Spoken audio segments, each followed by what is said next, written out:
R. Kelly. Good evening. Oh, wait.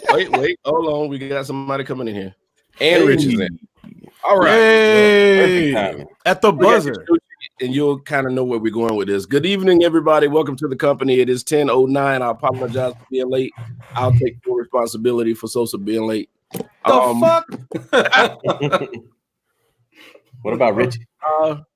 Rich? Yeah, Rich late too. Hey, one second now. I called in and said, hey, I ain't going to be here on time. So you still getting written up. Hell yeah. Hold on a second. You still getting an occurrence. I was about to say. That's fine. Real quick, Sosa, if you want to laugh, go click on the link in our chat. This shit better be good. But anyway, today is November 18th. If you ain't done Christmas shopping, your kids ain't getting shit but some blocks and some Lincoln Logs. Y'all motherfuckers had hair. God damn. Oh, I don't even know what the fuck you're talking about right now.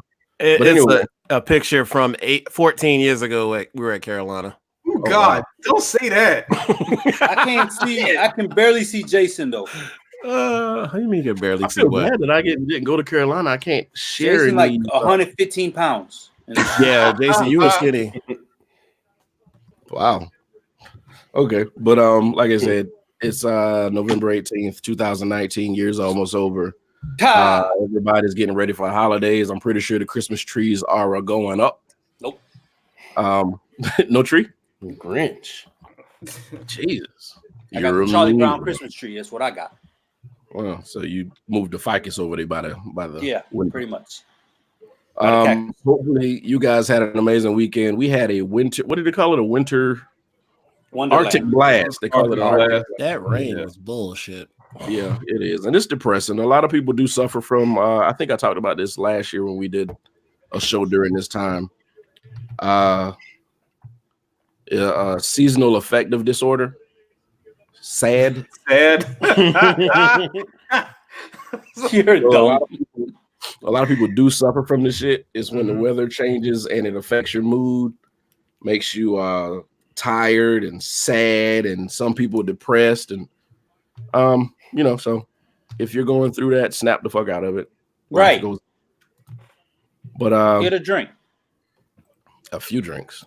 Yeah. This is the time when you really need to own a liquor store. I wish we would have just opened up a company liquor store.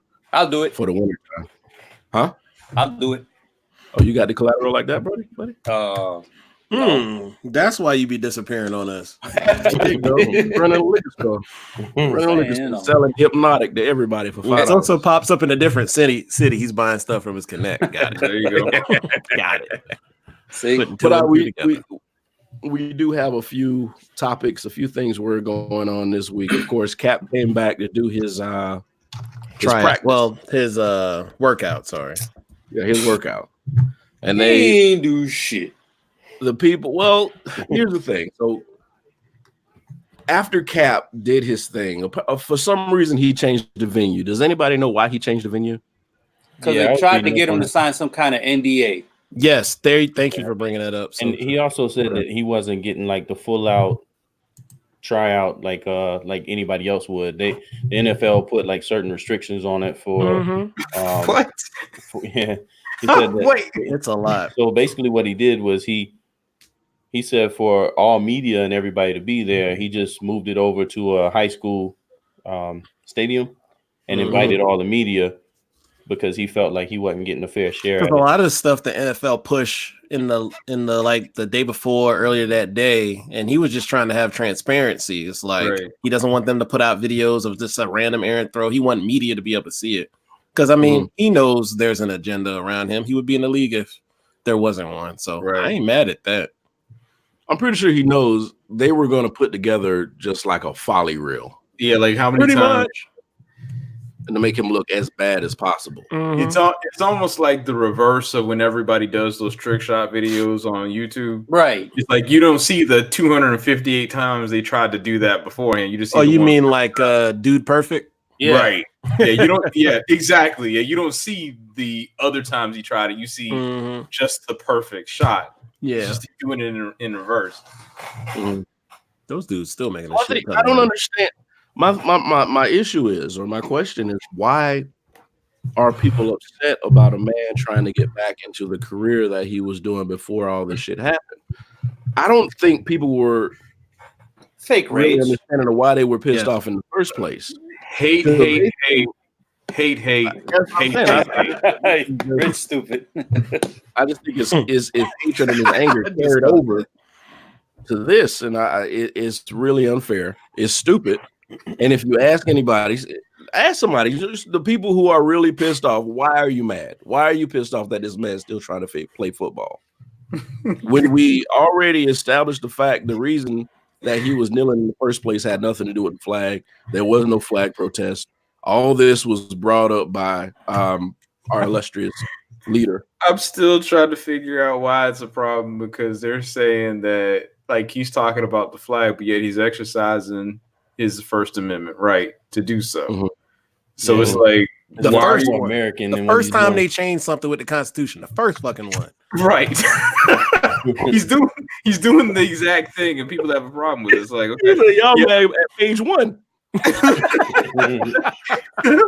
Historic. We can do the Second Amendment, but you can't do the first one. Right. Thank you. So when you ask this question, like, from what perspective are you asking it from? Are you saying, are you mad because of the people that had an issue with him in his protest in the first place is mad that he's trying to play? Or are you asking that are people who actually support him, are they mad? Why are they mad that he's trying people to play? That were upset with the protest are still angry. That's what I assumed. And I think at this point, it's kind of like when you get in an argument with your girl, and both of y'all are pissed off at the argument initially, and then a year later, well, not even a year later, like 2 weeks later, she's still mad, but y'all don't really remember why you were mad and why you were mad to start with.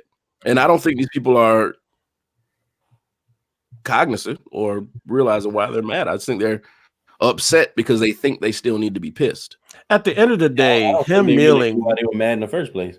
At the end of the day, what does it change about their life for him kneeling for social injustice? And like, why are we worshiping a flag? That's not a thing you should do. They go to the flag, and then it's like, okay, the flag became the soldiers. I'm like, no. It's the symbolism. Yeah, I get that, but it's like, but it is the symbolism of what we're supposed to be. But why we're in love with the symbolism, but yet we can't even agree upon a motherfucker should have free healthcare or should have access to healthcare like the next man. That's what bothers me. But I mean, that's just like the totality of it. I'm like, I'm worried about this, but yet we can't agree to somebody should be able to go to the hospital and be taken care of for a minimal fee to where everybody can afford it. You know what I'm saying? Yeah, here's the thing, I totally understand, but it still is the symbolism. I get it. The flag is what we're supposed to be about. I hate when they politicize certain things. Yeah, because it's not about the military. Yeah, y'all really gave a fuck about the military, there wouldn't be homeless vets out. Thank you. That's man. What the fuck, man? And that's something I did see. I know we probably don't have that audience, but like that's something I saw with the Obama administration. Hell, that Michelle was big on was that she started in Washington. They started building facilities and homes and apartments for disabled vets or vets who were homeless. Like she started that. Once Trump, their administration got office, that shit was cut. No, because Melania don't know how to speak English. All right. But see, when you talk about homeless, these people that are still upset, the ones that really don't fucking read anything, when you say anything about homeless, they're like, oh, it's just people not trying, or people don't want to have anything, and they're homeless because they're on drugs and robbing people. Right. A lot of folks you can't talk about their trauma or what they're trying to deal with. Why are they on drugs? PTSD is a real thing. Yes, it is. It's like ADHD, like 4 letters that mean some shit. Yes, sir. PTSD is a real thing, and I know people who have kids and are trying and are trying to hold the house together. If they miss a day at work, if there's a sick day for their kids, then they're going to be in the same position. It has nothing to do with people being lazy. It's situations. It's affordability. Is where we are right now as an economy. As the economy, where we are. We live in a society. Capitalism is what's breaking people. I mean, it's meant to do it. People forget that sometimes. So I think you're right, Brian, but you're also wrong because the homeless epidemic, if you will, is not one thing. It's like crazy. I mean, you do have people out there that's just lazy and there's people that are functioning homeless, living in their car, but yet still working a full-time job. But then you have everything you just said. There's people that just, one day they have a home, next day they don't. I just read a story about a 82-year-old vet that had a home and everything, got down to his last month, couldn't pay, got kicked out on the street right when it got cold and died. So I mean, it's what I'm trying to say is it's not just one thing. Like when you talk about the homeless population, it's everything from drugs to I don't care to work to I have worked and I fought for my country and now I just have nowhere else to go. Like it's a very heavy, in-depth thing to tackle. So just real quick, because to Jason's point, he's right in the fact that we have like all of these different facets, but it's kind of like, we talk about them as if they're all lumped together when like each of these groups have different, I don't want to say different audiences, but there are different targets. They're like homeless vets in particular, there may be some sort of stress that is common that could probably be more attuned to getting to that specific group. But to back up one point further is y'all were saying about how it's almost like people talk about pulling themselves like, the common pull yourself up by your bootstraps kind of thing. But it's always funny how people are able to give advice to other people, but then let them try that same thing and they can't do it. Hell no. Yeah. You know what I'm saying? There are a lot of people in positions that have never been in a situation where they're about to lose everything that has all the advice in the world. Right. And would give somebody advice to do things that they wouldn't dare do. Very true. Oh, you broke? Deliver pizzas. Would you deliver pizzas? Nope. Nah. Never. Why the hell are you? There's people that are homeless by choice. Like I read this thing some years back that was talking about panhandlers and homeless population that were panhandlers, and they were making like when they actually put the money, I mean, it was like 60, 70 a year or something like that, just begging on the street. I contemplated it. Yeah. Wait. What?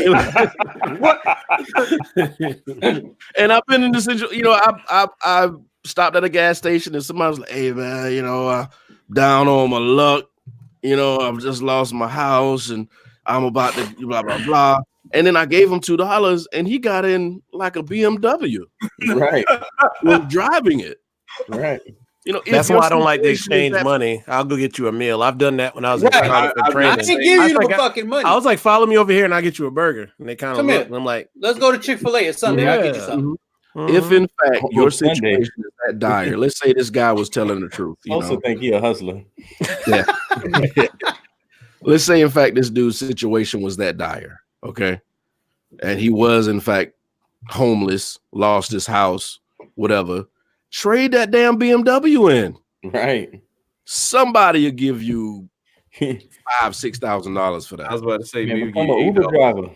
Depends. Yeah. So rock that BMW. So there is a population out there that are homeless that are just lazy or just people that are trying to dupe the system. There's levels to it. Yeah, there's levels to it. You can tell when somebody is really honest about this situation. Right. There's no traumatic event that happened that put them there. Most of the time, if somebody say my house burned down, I'm homeless, you're like, I don't know. Like your house burned down last week and you already out here like this. You ain't got no family. You have to question everything. Yeah. But a lot of times those people that are homeless that do need help are vets. A lot of times here in Columbia, to be honest with you. Well, yeah, but be careful with that. Because them motherfuckers will walk up to you and throw an MOS in your face talking about, I was in 1976 to 1982 and I used to do this. No, you didn't, motherfucker. You look like you my age. Get the fuck out of here. Yeah. So you got to be careful with some people because like Izzo said, I don't give you no money. Let's go get a meal. I ain't giving you no fucking money. So at what point? So how do you well, not if, but we know there's a homeless situation here where we are. I mean, Rich, I don't know what the situation is. Oh no, it's you know what? But see, I don't travel downtown as much, so I don't see it. But I do know that it definitely exists because I'm actually working to get on some of the community action teams in Raleigh. Mm-hmm. So, you know, I'm definitely aware of what kind of problems that, you know, it's like social economic vitality and upward mobility and all that kind of stuff. So I'm getting on all these type of different committees to help with that kind of problem. I just, to be honest, I don't see it because I don't go downtown, but it's definitely an issue. Yeah, especially now that it's getting cold, them motherfuckers gonna be freezing. Right. Yeah, man. What do you do? Do you create a situation where you can house people? And I don't then see why we can't. You would, you know what, man? It's really weird because when we talk about like the problem with homeless folk, you know, it's like, you know, there is a ton of abundance that we have, you know, that all of us can probably speak to. That to say that there are homeless people, it kind of it makes you wonder. Like there was a line out of the movie, and I've never seen the movie, but it was just this one speech. Because what's the guy's name from House? I can't remember his name. The main guy? Yeah, the main character. Yeah, House. Hugh Laurie.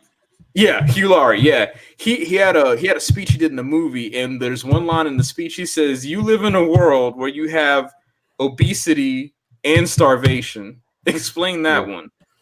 Like how are we? You know, I mean, right? Like here's one reason how that happens. Okay, yeah. Before you do anything as far as getting yourself out of a situation where you're on ground zero, you have to have an address. That is the first thing. For some reason, P.O. box. Address. P.O. boxes, man. Like there's got to be a better way. Because I mean, to say that you got to have an address to work is just like, come on. Hey, P.O. box is what, $20 a month? Yeah, but when you're on the streets, and I'm just playing devil's advocate. No, I get it. No, I get you. When you're on the streets, that $20 a month that feeds you, you know, that maybe gets you someplace so you can use the bathroom and take a shower every now and then. Nobody's thinking about going and establishing a P.O. box that they have to go and check every day. Mm-hmm.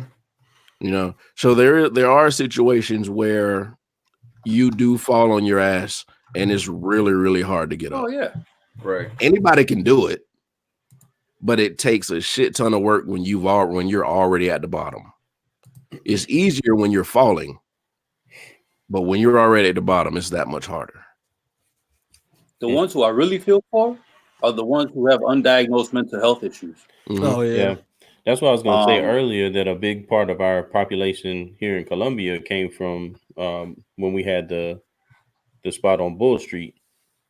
We had all the whatever was the Oliver Bull Street. You mean the mental health? You about to say Oliver Gospel Vision? No, I was thinking Taylor in my head. Sorry. Oh, you mean the baseball field now? Yeah, with the baseball field is yep. Yeah. I mean, I remember being in college and walking around, and we even had the one dude that I don't know if he was veteran or not, but he had this white T-shirt on all the time. And he had like KKK, and it was older black dude. He had like KKK and all kind of stuff written all on his shirt, and he would come in and just pick fights with anybody. He tried to pick a fight with me under the tree of knowledge one day. And I was like, dude, you like 50 years old. What are you even doing on campus? And then I realized that he had some mental issues and things like that, you know. I bet you if he didn't rack them weights right, you would have fought him. This motherfucker with that. Jason ran in the gym. I'd be like, all right, that's a 25 and a 15. What is your problem? But I don't even need the 25s, but I'm about to whoop your ass with one of them. There's an automatic stigma as soon as you say mental health issue. Psycho. That scares the shit out of people. You know, they automatically think, oh, this dude's crazy. He's going to do something to me. He's going to kill me. But a lot of times the mental health issue might just be, I can't be around loud noises. You know, or sleep. So slightly autistic. Autism thing. Right. Thank you, Jason. So when you're filling out these people might have a little bit of cash on them. They might actually went to the VA and got their disability. But when you go someplace like an apartment complex and they have the questionnaire, are you a veteran? Yes. Do you have any mental disabilities? Yes. You have to say yes. Yeah. But then they automatically turn your application around. All right. Because they don't really understand what your mental disability is or how to deal with it if you have an apartment. They just think you're going to get in there and wreck it and shit on the walls. Oh, wow. Wow. I mean, that's what it is. I tried not to laugh at that. But I'm not. I mean, all I could think I'm not trying to be funny, but there's a fear. There was an episode of Robot Chicken where dude was like he gave the hospital patients Red Bull, and then it's like you saw them smearing up the walls, and one dude was crawling backwards up the ceiling. Jesus. Right. So I just had that visual just now when you said it. I just put myself in as if I was the property manager, and I'm sitting there reading over this application, and I'm like, wait, mental shit on the walls? Nope. Exactly. So and it's easy to say, oh, they're wrong. But if you're the property manager and you're gonna have to fix whatever's broken in that apartment, whatever paint's happening, or whatever happens to the carpet, I have never talked to one person that I thought was off in the head, and the first thing in my mind was, I bet you shit on your walls. It never happened ever in life. Licks the window.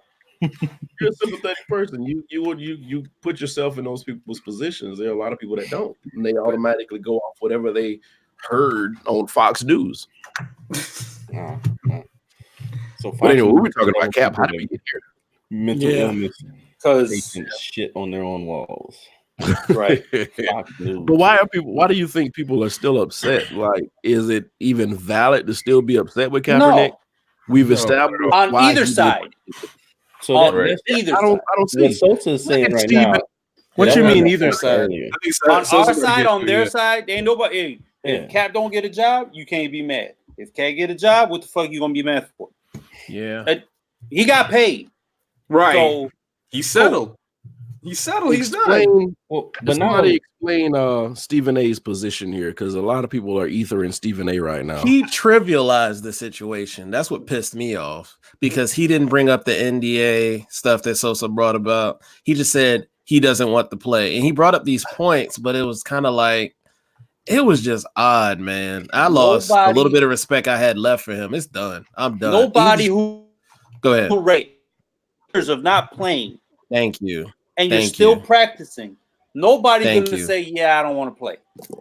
Why go through all of it? Thank you. Like, you kind of know it's a PR stunt. Yes. But you want to take the narrative out of their hands. So you kind of want to cover yourself. Like he said, full transparency. He pulled. Go ahead. Sorry. I mean, you're talking about somebody that this is his passion, right? This is what he wants to do, what he did with his life. It's what he planned to do his entire life, right? And so he took a stand for something he believed in. And, how it worked out, right? But what Sosa was saying on either side, the way I see that is you have people who don't like Kaep because he took a stand, and they feel like whatever, he shouldn't have used that particular platform for that particular protest, whatever the case is, right? So that's one side. The other side is, people saying, you know what, I kneel with Kaep, right? So I back him up. But now he wants to play again. I think he sold out, right? That's the two sides that I'm talking about. I don't think he sold out. I mean, I don't think so either. I think that the man compensation for not playing for 2 years at the time. Right. But what I'm saying is if he did this, right, and he was protesting, it got the clout that it got wherever it got, right? It made its point to some degree. At one point, can you hold it against him for wanting to go back and play the game that he loves? Right. I mean, you can't. That's what I'm saying. He got to eat. He's eating. I have no fault with him. He wants to do his passion. He wants to do what he wants to do, and he wants to do what he does. Yeah. I mean, but my thing is, and I kind of think it was smart for him to move from the Falcon Stadium to the high school stadium, it was kind of smart because if you think about all the teams, I think it was what 25 teams or something that was supposed to go out and see him at the Falcons. Go out and it ended up being 9 when he changed it or something like that. Right. So, but out of that 25, that could just be effing around and just come in just to say that they sent somebody. Right. And he moved it to the high school stadium. The people that's really interested, those are the ones that's going to go. Right. You see what I'm saying? So it's actually pretty smart on his team to do that. The only backlash, the only bad thing I'd say is how it affected his relationship more with the NFL. See what I'm saying? Yeah. Because for him not showing up to his own tryout that the NFL set up could be like, all right, now see, You're what just are we being doing difficult. here? You know, Yeah. why are you gonna do that? So that's the only bad part of it.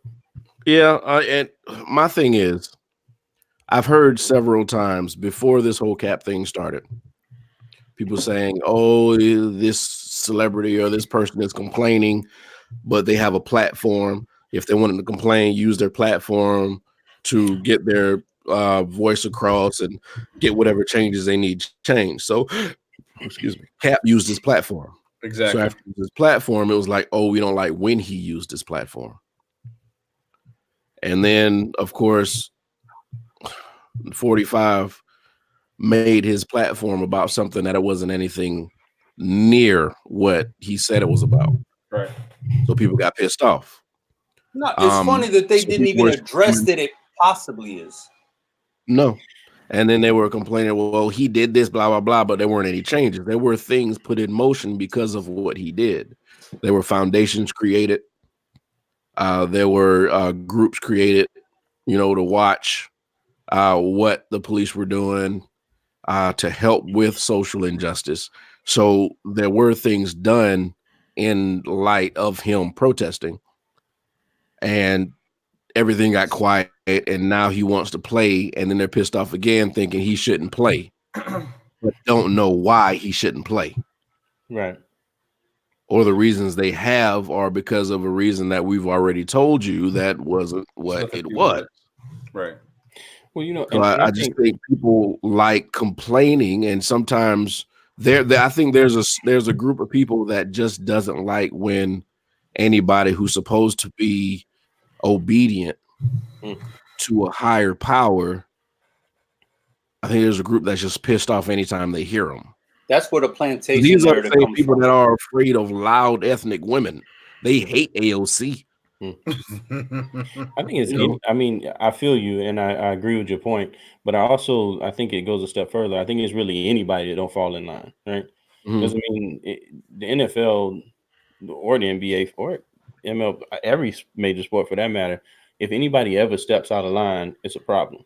But look at the people that are stepping out of line, and not saying that it's just black people or brown people or anybody like that. It's anybody who shouldn't be making any noise because they should just be happy in the positions that they were allowed to be in. That's where all the shut up and dribble and all that shit came. Which is stupid. And I mean, I'm a very transparent person. So before I realized what Kaep was doing, I got offended first off because I didn't know what his stance was. And that was right at the time that you had people posting videos on Facebook of them, like, and I'm talking about American people, right? That was taking shits on the American flag and, dancing on it and burning it and stuff like that.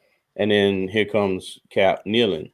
So when I first came across it, it offended me. And I was like, whoa, if you don't want to be in America, don't be in America, especially don't play a sport for, just in general, that's humongous in America. But then the difference there is once you feel something like that, because you have acknowledged something is going on, you have to then dig in and find out why something is being done, right? So there's a reason why this man is kneeling. And then once you open your eyes enough to be able to say, let me understand his standpoint, then you can really dig in and start looking at the facts and statistics and say, damn, wait a minute. And then even if you feel offended about that being American, then if you really look at what it means to be American, how can you be offended by what he's doing? Because it's the most American thing that he did. Yeah. So you know what, Jason? Just everything you just said just proved a point. Reading is fundamental. Thank you. Whoa, Because what is that? you took. Because he's right. Because everything you just said was you had an existing bias of something, and then you sought out more information about it, and then processed that information based on your own thoughts. But some people don't want to because right. they want to be mad. Because the one thing that keeps getting overlooked, he used to sit during the anthem and he got with the Army Ranger who told him to kneel. Right. Thank you. That's the better way to do it. That's respectful. Reading, but nobody talks about that. No. It's weird. On either side. I believe anybody who just goes gung-ho over any cause without any research finds out once they start reading, they're wrong. Yep. And nobody wants to be wrong. So, in order to avoid me being wrong, I'm going to listen to everybody flying off on emotion and side with them. Right. Without doing any research. No research, no reading. And even, I mean, people, it's not hard to dig and see or find the fact that the president is not a reader. He said it. He doesn't read. Yeah. Oh, he said that shit. Yeah. He don't read his briefings. He don't read shit. No, he doesn't read. So if this man who is president of the United States, leader of the free world, doesn't read, and he comes up with all this shit, then I don't need to read either. I'll just go off what he says. And I think that's what people are going off of now. And that's why we have the situation we have now, or we're in the situation we're in now. Because you have a bunch of people that don't want to read, because once you start picking up articles and reading shit and researching, you'll find out that you're just going back to last week's episode, being a dick. Wait, did you say being a dick or beating a dick? Because it's two different things. Hey, being a dick, brother. But anyway, like I said, I don't understand why people are still upset over this guy just trying to get back into his job. And he knows who's trying to bring him down. It's been proven. He won a lawsuit. That's why he got the money. Right. So if I was him, I'd have moved the goddamn training too. Like, I don't want to be around. I don't want to train in a situation where I'm around a bunch of people that don't want me to do anything further. Right. You know, I want the people to see what I can do. And the people are who puts money in the NFL's pocket. And not only that, but it's not that he didn't want to play in the first place. He always wanted to play, right? I mean, I don't think throughout any of this he didn't want to play. No, there was never a situation where he was like, I'm gonna do this so I get kicked out of NFL. Right. He just wanted to use the platform that he had to protest what he felt was right. Period. Yeah. So anybody that's got a problem when it comes back to play, it's not logical thought process. It's not. That's logical. what bothered me about Stephen A's thing. It was pretty much the ignorant viewpoints and statements all in the echo chamber. And he chose to go on his live and post that shit to the masses. And I'm like, go ahead and keep tap dancing, my nigga. That's how I felt when he did it. Right. Yeah. It was like the simplest point. He damn near said the reason why he wanted to play and then said, oh, he doesn't want to play. I'm like, how did you invest your energy on your day off for that, fam? Like, you know what he was fighting for. You know what he was trying to bring to the forefront for people to understand, like, yo, we got to change legislation. People got to go out and vote for these things. Like, we have to change something about America. And that's all you came up with? Right. To where I look at somebody like him who works for ESPN, who is part of Disney, who has a great contract with NFL. Amazing. I just think he's a tap dancing nigga for them. I'm sorry if somebody's offended by it. I don't respect them at all. Yeah.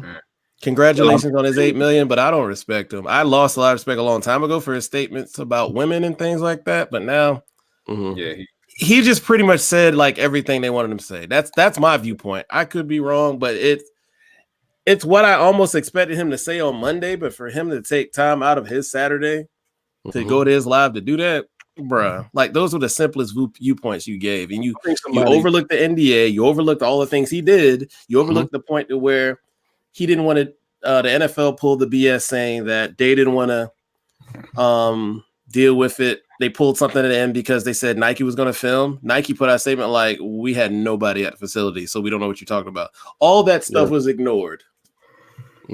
So all that stuff was ignored by him. And he got all the inside info. Right. I heard somebody say before, said you have to understand that Stephen A is a character. He is. He's a clown.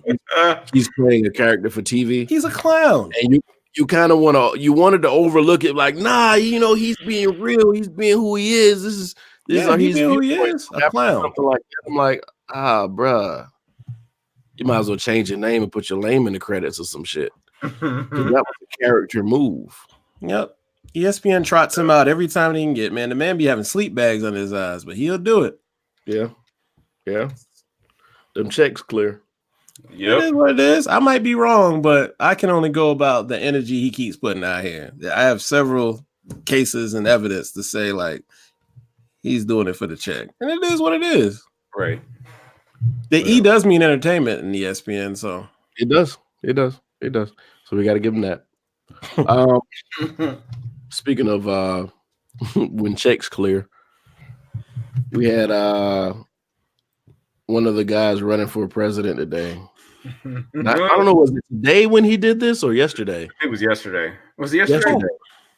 The guy who apologized for stopping. Fuck that dude. Tom Bloomberg. Michael Bloomberg, former mayor of New York City. Yeah, so I don't know if anybody's familiar with this. If you are, cool. Michael Bloomberg did come out and say that stop and frisk was wrong, and he apologized for backing such a heinous act. That heinous act got a lot of people killed, and we saw that in the forefront. Yeah, man. Like, we know who Eric Garner is, and what's the other one? Sharif Browder, what's his name? The one that ended up going to jail, and then he ended up killing himself. The one Jay-Z did a documentary about. He was a victim of stop and frisk. Yeah, like his life got changed because of stop and frisk. Right. You don't back something like that for a period of time and then out of the blue say I was wrong.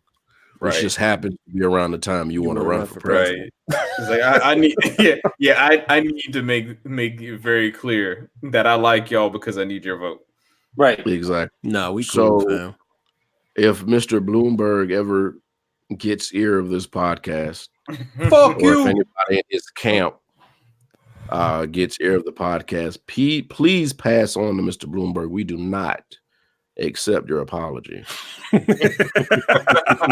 Dickhead. You speak for me eloquently, sir. Yes. That whole at least he found the error of his ways bullshit is done. Right. Nah. No, we do not. That's like breaking up with a girl and she win a lottery the next day. Like, you know what? I see the error of my ways. You were. I do not want to have sex with your sister. I was angry. I'm sorry. No problem with your muffin top, girl. None. You're dumb. Whoa. You just say muffin top. Ugly, mean little bastards. I did not mean to say that. But like Rich's topic was sorry to bother you. When is an apology enough? That is not it. The level, I mean, it depends the level of, like, you know, I guess it's the level of or the severity of the fucking infraction. Is that a word? I'll accept an apology if nothing in my life was altered, harmed, or changed. Yeah. You know, all right. So I'm always wondering, like, when people say, like, I'm sorry, like, at the beginning, it has to be genuine. Like, you can't just be like, sorry. You know, it has to be where you're actually, you've taken some time to actually reflect on what you did wrong, and then being able to actually go to someone and be like, hey, look, I made a mistake, or this was not intended to do X, Y, and Z. Like this thing with Bloomberg, nah, man. No. Because it's like this was an institutional thing. Like this was something that actually was put into law with an intended purpose. And to say that now you're going to go ahead and be like, hey, you know what? This is a bad idea, guys. And I am so sorry that this caused so much hurt. It's like, no, man. No, yeah, right. Yeah, that's it. Like he made that culture legal. Right. That's all he did. Exactly. I mean, Giuliani did that shit in the 80s. Right. All he did was, well, let's extend what Giuliani did. No, you mean Ed Koch. Koch, I'm sorry. Before Giuliani, yeah. Oh, that's right. Yeah. Well, let me speak to the young guys real quick. Guys, fellas, young guys in relationships. If you're going to apologize, there is a statute of limitation. Okay. There is a what? A statute of limitations, and that is immediate. 60 seconds. I said it immediately. I was going to say 60 seconds. Do not act on the situation and then apologize. Give an example. Huh? Give an example. He's like, I don't know, man. For real purposes and comedic purposes. So we can go comedic purposes. Let's say you go out with your homies. He don't know. Oh, hell. And you stay out all night. He still don't know. And you come back the next day. He ain't apologize. Nigga, that's egregious. What are you doing? You just don't come back. No, for real. Still come back. Apologize for that shit immediately. You better pop up in the police station, the morgue, or the hospital. If you're listening, go ahead and cut this shit off right now. In management, we call that a no call, no show, and your ass is fired. Or you put on your final. If you did that and it was innocent and you didn't do anything stupid, apologize immediately. You did do something stupid. You ain't show up. Well, there's still hope there now. If she's there to argue with you, then there's room to save it. I told you he ain't know. Nope. So don't apologize immediately. I mean, don't try to, come up with reasons why you were out. Oh, I don't know why you always yelling at me. I'm a grown man. No, don't do that. Don't do that. As a man, I got a time clock in my head. I haven't talked to her in so long. Let me just check in. That's just me. That's just me. Yeah, but there are reasons. There are situations where you just need to go ahead and apologize. Just get the shit out the way. So how does that apology sound? Defending your actions. No. Good. You fucked up. There you Take go. the consequences. Yeah, how does that apology sound? All night? You just come to her and you just like, I'm sorry. So I thought I wanted to be single, and now I realize the errors of my way. So women of all ages, backgrounds, and ethnicities, and I don't mind your muffin top. Could you leave the muffin top out of it? I don't know. I hope you ain't talking about home. Chill out, dude. Don't get yourself in trouble. Oh no, I would never. My woman's gorgeous. But yeah, there are times when you just need to go ahead and apologize and get it over with. Now, in situations where lives are changed, it might require more than an apology. I don't know what you can do, but things like you said, Bloomberg, things like the lady who caused Emmett Till to die. There's no apology for that. There's no apology. I mean, has she ever? Did she just? Oh, well, she just died, didn't she? Like a year ago or 2 years ago? Something like that. I didn't do it. I don't think she's dead. I thought she died a few years ago, but she never apologized to the day that she died, right? Or if she's still alive, she still ain't apologized. The fact that she lied. That's not an apology. That doesn't mean shit. Yep, that's not an apology. Something like that where somebody lost their life. The only way that a kid, and the way that Emmett Till lost his life, the only way, and it still is probably unforgivable, but the only way that apology is even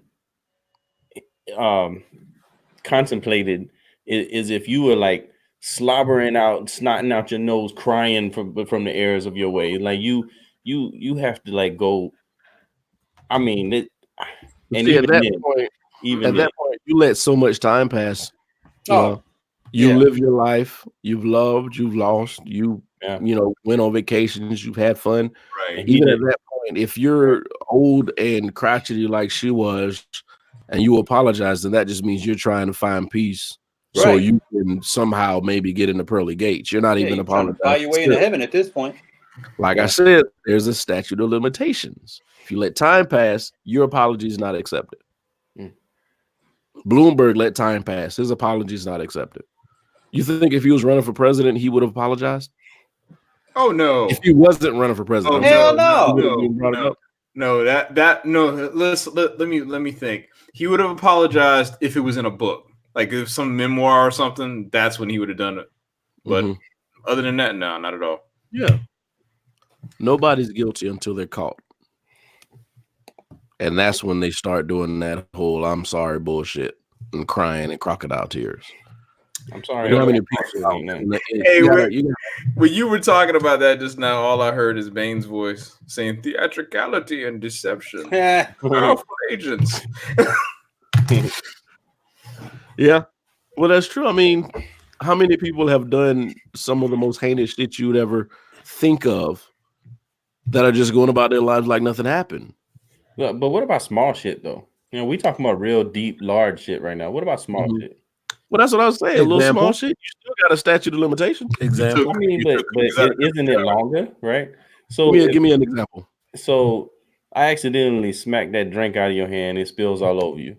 You didn't accidentally do it. You ain't no accidentally nothing. You better give me another drink. What if I turn a heavy glass? I'm just saying, what if I turn and my shoulder, you know, I mean my elbow just like, you know, and then and it's all over your face. Like, all right. Give me another drink. Mad. You get all mad. Now I ain't gonna apologize because you all mad and you trying to jump in my face. Why I'm gonna apologize? I'm gonna walk away. You mad, but then you're upset about the consequences. But what I'm saying is that's something small. You know what I'm saying? I ain't like I didn't go have sex with your baby mama or nothing. I just knocked some drink on you. That escalated quickly. So still for every action. So like for after every action, there's an opposite reaction. Yeah. I feel you. But for like 3 days later, I come to you and I'm like, you know what, man? I really didn't mean to hit the drink and knock it everywhere. I'm sorry. Let me buy you another drink. Yeah, but that's 3 days later. That's too late. I done pissed that out. Or what I thought it would be. Golly. So even something so small like that is a problem. Yes. It still depends. Something small like that. If you came back 3 days later, let's say you knocked the drink out of my hand and you were leaving.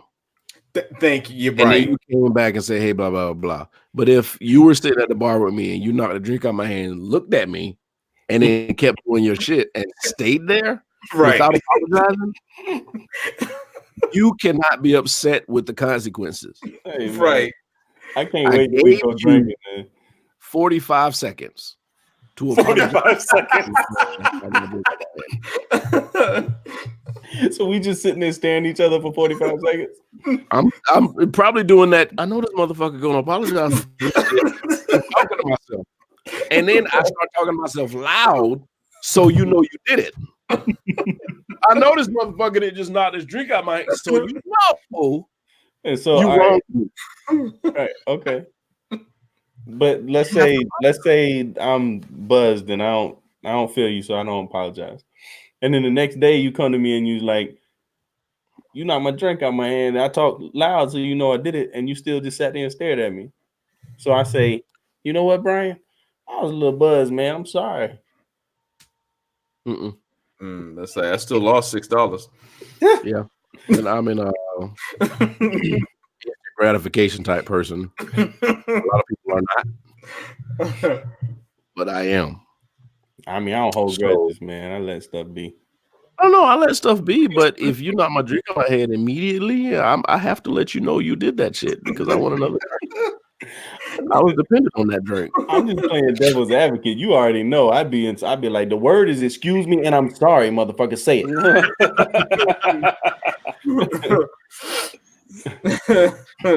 But yeah, I mean, like I said, there's a statute of limitations, and I think it just depends on the severity of the offense. You know, I mean, in all honesty, if you knock my drink out my hand, if everybody's having fun and we doing whatever, you knock my drink out my hand, I turn around and you turn the other way. I'm like, you know what, bartender, just give me another drink. And 9 times out of 10, the bartender is going to see it and he's going to give me another drink. I'm gonna forget about it. Just ask for a cup of ice and throw it on. Yeah. But if we're doing something and you just pissed off because your girl just walked out of the bar drunk and you walk up to my car that I'm right beside and you punch the window, I want you to apologize and fix it now. Wait, you're gonna just materialize a pane of glass and be like, don't fucking matter. I want Safe Flight to come out to the Vista at 11, 12 o'clock at night. You're gonna hear the jingle and they're gonna show up. Exactly. I want it done immediately because that's something that's going to affect me from that point to the next day or until whenever you fix my window. Because you're going to fix my window. I'm not doing it. So, like I said, it just depends on the severity.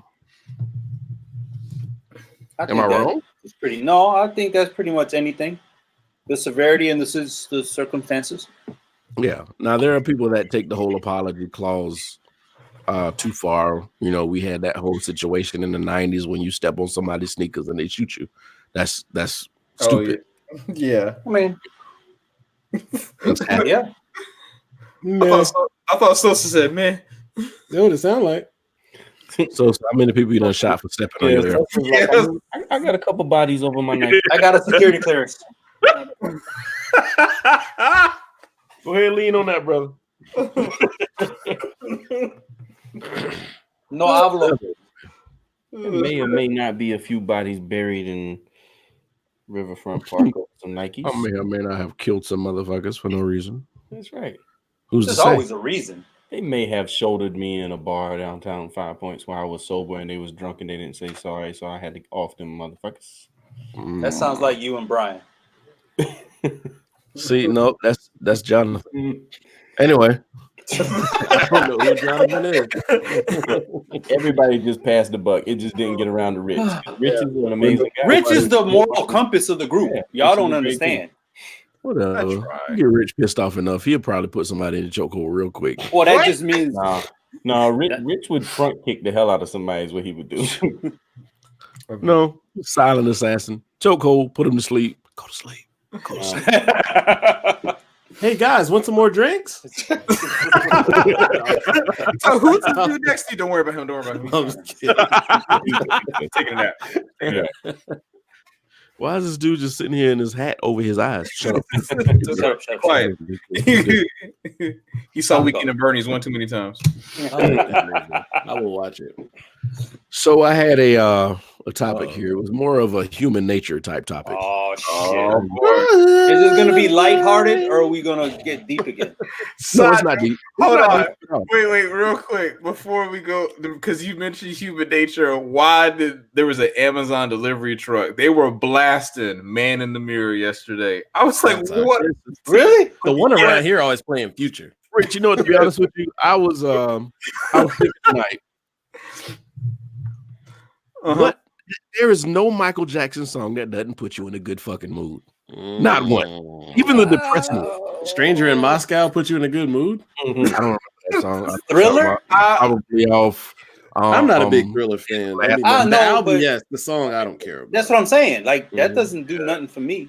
I mean, I like the beat, but that shit puts you in a good mood. Dirty Diana puts you in a good mood. Leave Me Alone puts you in a good mood. That's my favorite Michael Jackson song, actually. Leave Me Alone. PYT. All that shit. PYT, what? That's my shit. So, yeah, I'll give you that. I mean, I'll give you most of his catalog, but I mean, come on. Every song?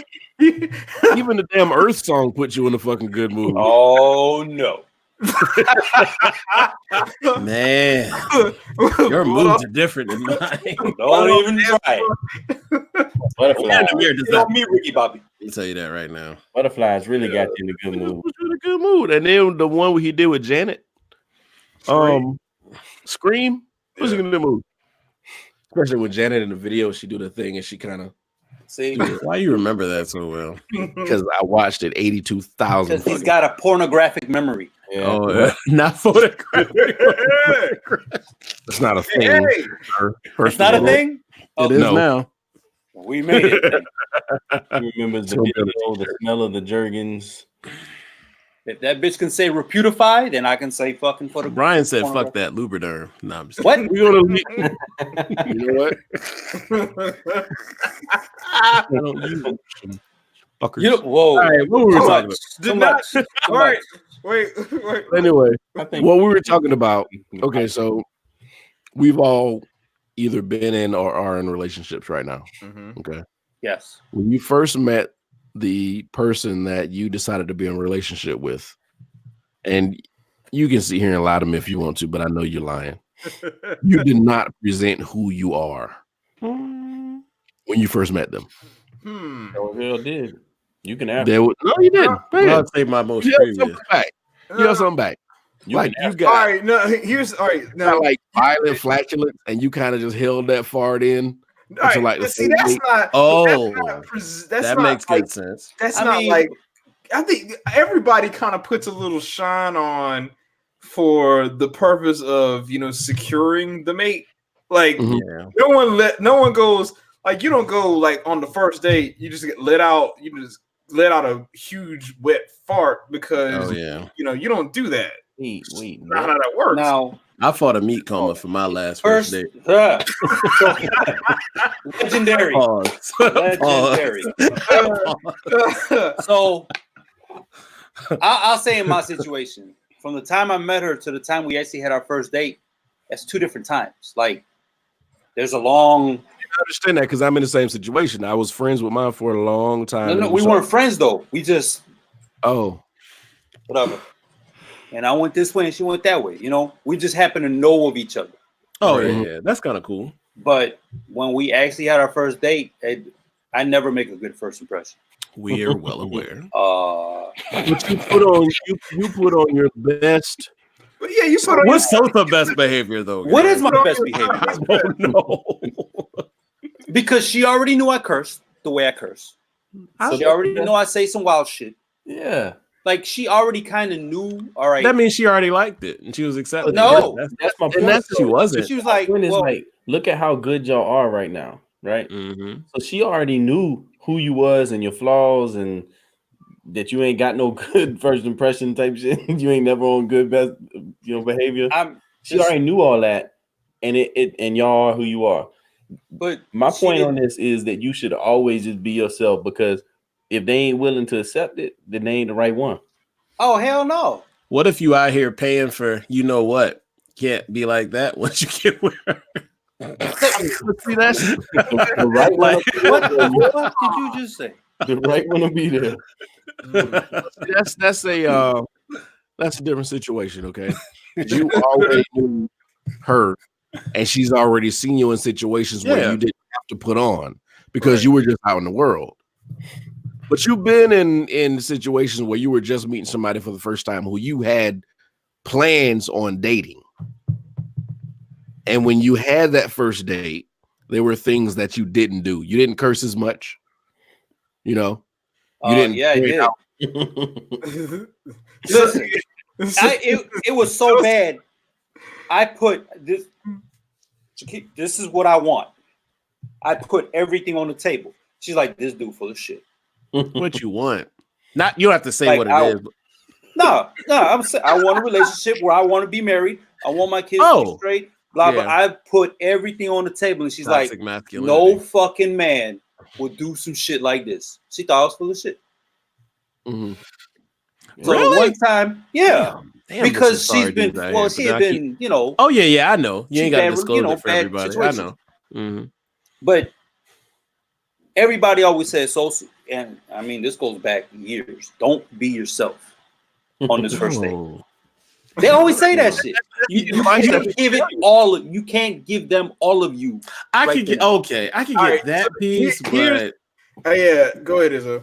I was one gonna say, time I just do for do me it- knowing you guys, I don't think you guys are gonna put yourself in a setting with a woman on a date to where you don't see the potential in. But for me, I give as much all as I think I'm giving. You can't really give somebody like what makes me cry at night type shit. No, but like my general personality, yeah, you're gonna get it. You can get my goals, you're gonna get what I want at the end of the day, like all that. You're gonna understand my value set by the time we finish talking. Right. And like a synopsis of my personality. Right.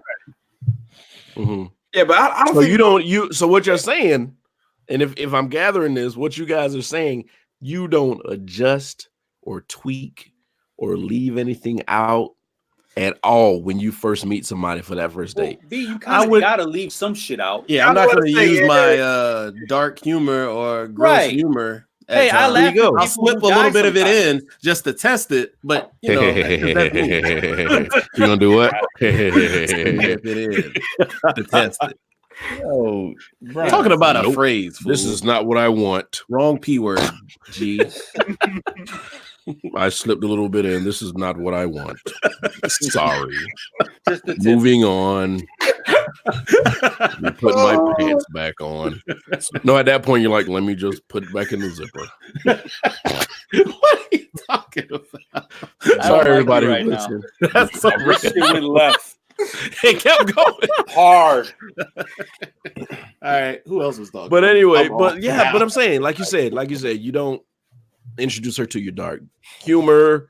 You know, you don't, of course, you don't spill all your shit about your family and your problems and your issues because nobody wants to hear that on the first date. No, nobody wants that energy dumped on themselves. Right. You don't want to put your entire personality on the table. So at what point do you do it? Is it a situation where you're locked in and you know this? So that's when you don't do it. No. I think I heard that there is a fine line you gotta walk with that. I think here's the reality of it. I think on your first date, you basically give them 75%. Like you don't go like if in terms of a car, you got that break-in period, that first 500 miles. Where you're able to get an understanding of how the car drives, but you don't know really like its true raw power until you cross that 500-mile threshold. Then after that, that's when you go ahead and say, all right, here is all of my personality. Here's everything that, like some of the nuance starts coming out because for me, I am a very direct person to say the least. Say word. But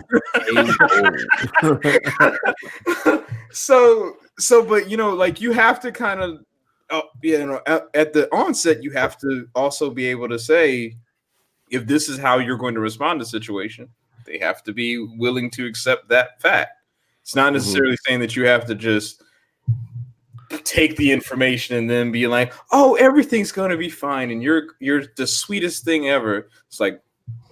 What? Like that's not how you act on a normal basis. You have because you basically you're lying. I got a comment where Richard's done, but please finish. Go ahead. No, I'm good. No, 7% yourself. I was gonna say I've known Richard for 18 years. I think Richard, you've changed real quick. You've changed from not being so direct. I think you don't show it on your face as much now, maybe. But you might still tell him at some point. He perfected that shit. Because Richard would be like, I gotta tell him. It would just come straight out. I'm like, dang, Rich, you gotta be a little softer with her. What I was gonna say is giving Richard's analogy. You gotta drive the car before you tell that chick you crazy. I think that's what he was saying. That's what it sounded like. If you put what him and Izzo said he just got to put it in and test it a little bit, and Rich said can't go all raw in it real quick. I was wrong, and as a matter of fact, this is not what I want. This is not. But the one thing now that about I don't want to go any further. The one thing about this whole this whatever what's it called, this topic, people say you can't put everything on the table. I think you can, but with your flaws, you still got to grow. You can't just stay the fucking same. You can't be stagnant. Yeah. So there is some things that 3 years ago I don't do no more. I might revert, but for the most part, I'm growing. Like I'm still trying to change. So he gets mad as hell. He like, time to go, motherfucker. I mean, yeah. With age, with anybody, Yeah. you kind of become more familiar with what you will put up with, what you won't put up with, what you do want to present, what you don't. Like for us, where we are right now in life, if we were single, it would behoove us to just go ahead and put the shit on the table as soon as we meet somebody. Like, this is who I am. What you mean? Either deal with it or you don't. What you mean? Put it on the table. You Shut all up. that, you know. If you put what Izzo, Rich, and Brian just put in there, all I heard. To recap, what I'm saying is the whole, you know, showing your polished self and playing this other person or sending your representative on dates. That shit is not going to fly where we are right now. No. Because I mean, to be honest with you, nobody's dating to date when they're in their 30s or mid 30s. Why do you stop that late, nigga? We get about that late. I said mid. All of us late. We are not 40. Hey. Brian trying to make yourself feel better. Nobody. Well, okay. And happy belated 36, 36. Thanks. Mm-hmm. Nobody's dating to just be like, hey, I'm gonna date this person and go date this person. We all have purposes in finding a person we want to be with. I don't know, man. There's some dudes pushing 50, they be like, you know what? I ain't getting married. I'm just fucking everybody. Those people hadn't been through shit. I was about to say, no, they probably put people through shit. That's what I'm saying. Nobody want them no more. And they hadn't learned anything from what they've been through or put people through. But the guys, the gentlemen or the ladies who have actually lived life and know heartache and heartbreak and separation and all that shit. They're not doing this for fun anymore. This is not a game. Right. Yeah. So in order to find the person, and in order to find the person you want to spend the rest of your life with, considering your age point, you have to put everything there now. This is who I am. This is who you're gonna have to deal with. Because I can't change and I can't be the representative. And that's honestly tiring. That's honestly what I was getting at. I'm not necessarily saying like you're hiding anything, but you know how like you're just not putting everything. You're putting yourself out on the table, but at the same time, it's like those little nuanced things. Like I said, like the things that make you cry at night. You know, you ain't getting that. Like you're not getting that on the first date. Like you're just not. You know, but you are going to understand that. You know. That these are the kind of things that I would expect from my partner. These are the kind of things that I expect from a person who I am seriously considering about spending the rest of my life with. Because if you don't understand, let's say, for example, like Izzo was saying, you know, being that I'm a pretty direct person, if you don't understand that going in, it's going to be like, it's not like the switch got flipped. It's like, no, it's always been there. And that's the one thing I have to give my wife credit, because she always said that. She's like, you know, Richard has pretty much been the exact same person with, you know, of course, to Sosa's point, there's some things that I have, you know, become much more patient, but you know, for the most part, my wife's like, pretty much you haven't changed at all. So it's not like, you know, 10 years, like, you know, we've been together, 8 years now. So it's not like we can say she can look back and be like, oh, he's a completely different person now. It's like, nope, it's the same. No. Oh no, I can't. I'm not going to change the core self. I can't. It's just not going to happen. You know, and that's what I'm saying. At a certain age, you can't change the people you are. You can if you want to life at a certain point, unless you have some sort of dramatic life change. Which still comes down to that means you want it to. Like I think all of us still want to change. Yeah. You can want to change. You know, but most of us just by the time we hit, you know, 35 plus, it's like, I ain't doing that no more. It's too much work. Because I thought I was going to be aggressive the rest of my life. And then I hit 40 and I was like, why? What the fuck happened? Why am I so mellow? Because that shit's exhausting. Who you were in your 20s, early 30s, maybe? Late 30s? I said when I hit 40. That's it. I can't be that person anymore. It's exhausting. It's tiring. So I mean, when you meet people, you have to be like, "Hey, I'm not this person anymore." And the problem is, or a lot of people run into the problem. They try to be somebody else, or they try to maintain who they were in their 20s, and Right. Early 30s. And I don't understand how they do it. I don't know. Yeah. So yeah, so that's just what I was thinking. All that means now is that next time somebody goes out a date, be like, there's a first date. If anyone has a first date or anything coming up, it's like, are we gonna see? Hey, no, they're right. You don't. That's why you don't kick everything off on the first date. Right. Quick question. Just because we're at a point where some people may know people and you end up with them, it's like, damn, I've known that person. It happens. How does a first date like that go with somebody you've known? I'm not speaking from personal experience. I've just seen that a lot. You mean like where a it's first like date? we've went through life, we were friends or we were cool, and then all of a sudden they start dating. I've never had that experience, but I've seen that. To be honest with you, when you date somebody you've known for a while and you've already hung out with them and had fun, like what's the spark that goes, hey, this is where we want to head down that path? Because the date is like, all right, let's see where this leads. How does that kind of? Sometimes it's like, fuck it, we ain't gonna find nobody else. I wasn't asking directly to you, but I know you'd have a viewpoint. No, and I'm not speaking that as far as personally. That's not anything that happened. But sometimes it's like, fuck it, we compatible. You making it sound like this is like like a lowered expectations for Matt TV. It's like yeah, this works with Windows 95. Okay. Yeah, you dumb. Sometimes you hang with a person and you both been through shit. Who this person is dated. The problems they've had with dating. Brian, you got more than like me. And then I've thought it myself. With you have to have. I don't care what the situation is between a male and a female. A platonic relationship, somebody has feelings. I would agree with that at times. That's called friend zoning. Yeah, I mean, some people get friend zoned, but somebody and it might be feelings on different levels too. Right. I've seen that too, to where there's a feeling, but they don't really admit to it. I've seen that as well. And I've seen some friendships like tear apart, and I'm not speaking from personal experience because like that. And there's also the kind of friendships where y'all cool, but party A wants to keep you right where you're at. Ooh. Doesn't want you to flourish or have or fun deal with somebody else. Or they kind of want you to be accessible. So you got to be careful with those too. Yes, sir. Because they're gonna do their thing. Right. Exactly. I feel you. Thirst come first. But don't you? A lot of times, man, those friendships that do end up being or turning physical, and that's the key thing right there, man.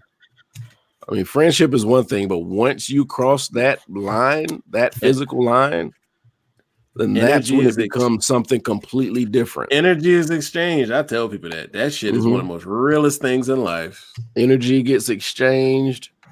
Those friendships, those relationships, sometimes they shatter because you tried to push something that wasn't supposed to happen. And then y'all have jealousy and all this things just fester in and people can't deal with it. I'm saying that's because one of those people is still going to act like they're still friends. Well, but never mind. we all know that stuff. We all know that. You were like, why didn't you call me 3 days past? But like, I do this all the time. I do this all the time. I talk to you and then I don't talk to you. The only difference is I've been there. The only difference is like Rich said, put it halfway in.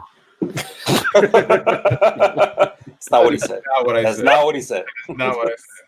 What was the terminology? No, so you got to drive the car for the first 500 miles. That's you drive the car. The only difference is I test drove the car. That is a good point. Just to go back to what he just said. Yeah. Let's say this is something really interesting. Let's say go on one date, you're going like 2 or 3. Does that mean you have to keep going forward? Even if y'all digging each other? Because maybe you were just trying to see, like, it was a little thing I didn't like, but I like these things. There's no obligation. But how yeah, but how does that get communicated? Does it get communicated through ghosting, which we know is everyone's number one method? Or how does one be adult enough to communicate that? Hey, like this ain't nice. Where it's at. But I'm not feeling this. Right. You can't. Now, the right thing to do is not to say that right after y'all had sex.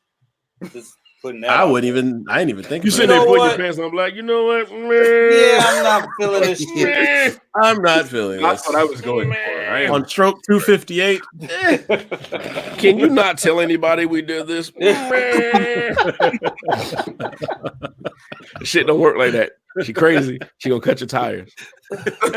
3 of them. Oh my God. How does she? But I mean, to be honest with you, that's gotta be understood. If you're friends with a young lady for a long time, and then y'all cross the line, and it's not, it's got to be understood that once you do that, that friendship is not going to be the same.